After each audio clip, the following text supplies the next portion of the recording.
Okay, we're here by the Department of Transportation. We're about to take a test ride on one of Washington, D.C.'s electric buses. We're going to have a lot more where these came from, so I'm excited to see it for myself.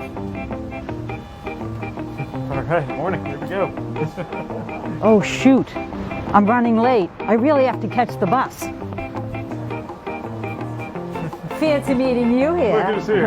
How about this bus?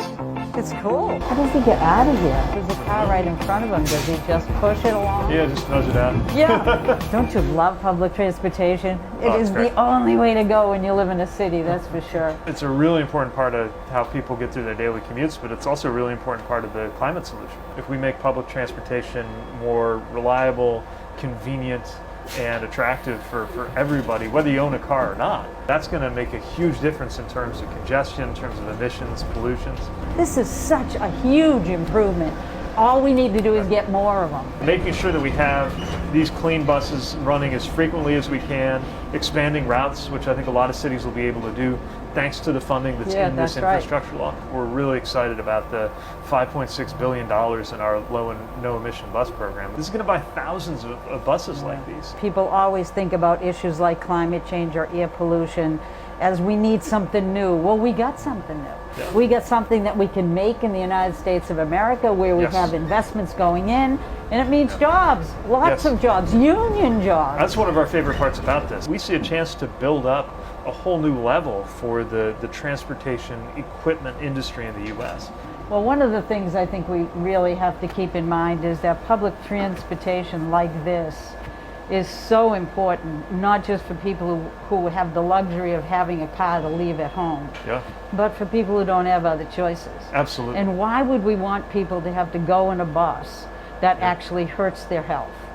Why wouldn't we want to give them every opportunity, especially low-income communities, communities of color that have been inundated by pollution for so long? We know what that does to our health and our kids' health. You know, part of what we're doing with the funding is supporting the workforce training for the drivers, the mechanics, anybody who's going to be involved, because it is a slightly different skill set. It's not taking away from a workforce. It's how do you really start building it, not just for the future, but for today. There's a reason that the official name of this bill, right, was the Infrastructure Investment and Jobs Act, with an emphasis on jobs. It's not just what you invest in, but it's also who you might leave behind and how do those investments get tied to those communities and those workers. That's right. We're not just pushing agencies to go electric, we're funding everybody to do it, and that can make all the difference. So now that we're slowing down, should we fight to the finish to see who gets off the bus first? We used to do that when we were kids. That's right. If you want to learn more about what our administration is doing through the infrastructure law to support and fund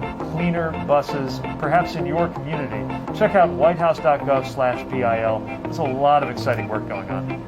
And if you think electric buses are cool, there's electric trucks, there's electric cars, everything is going electric.